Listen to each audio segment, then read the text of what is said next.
Ang rafters namin ay rectangular 2x4, 1.5 ang kapal. Ang haba nito ay 6 meters. Pamakuan ng rib type sa bubong ay square tube 2x2, 1.5 ang kapal. Ang haba ay 6 meters. So ang C4 lens natin, Porlena, ay 2x6, 1.5 ang kapal. At ang GI tubing, ang haligi natin ay thickness na 1.5 at number 3. So 3 inches to. Ang haba nito ay 6 meters.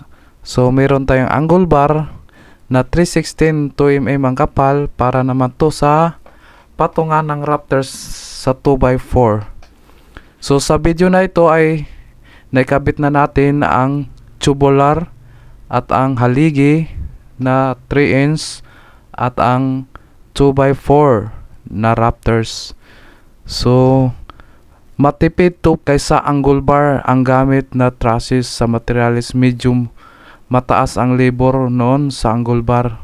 So ang style ng bubong natin ay monoslope lang ang bubong na to.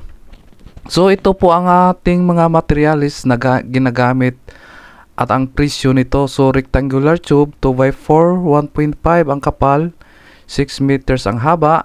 Nagkahalaga ito ng 976 pesos. So square tube 2x2, 1.5 ang kapal, 6 meters ang haba. Nagkahalaga ito ng 657 pesos.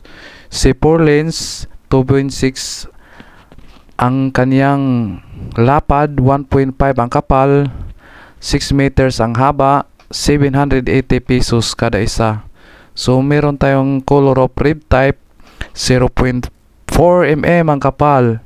Ang haba nito ay 6 meters. So naghalaga ito ng 1,620 pesos. So meron tayong Spanish gutter na 0.4 mm, 18 inches. Ang presyo nito ay 390 pesos.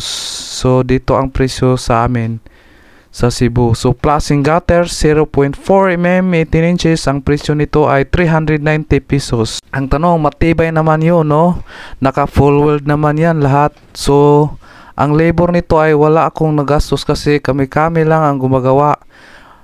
So suggest ko kung magpakontrata kayo o magpapakyaw ng bahay niyo, ipakontrata nyo na lang yung labor.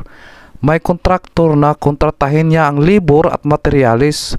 So ang kontraktor sa materialis, karamihan ang kontraktor may tubo din yan, may patong siya yan, kaya kumikita siya ng labor pati rin sa materialis. So kumusta naman yung tibay? Ang tanong, matibay ba siya? Oh, masasabi ko matibay siya. Bakit siya matibay? Tubular steel trusses natin ay pulido naka-welding. Ang masasabi ko dito, matipid sa materials. Siya nga pala, no, kung kukuha kayo ng kontraktor o trabahante naggagawa sa bahay nyo, tiyakin nyo na marunong talaga at mapagkatiwalaan, patas, masinop at hanes at tapat na tao. Maraming salamat po sa panonood. Huwag po kalimutan mag-subscribe at pakishare na rin ang video na to kung inyong mararapatin. God bless us all.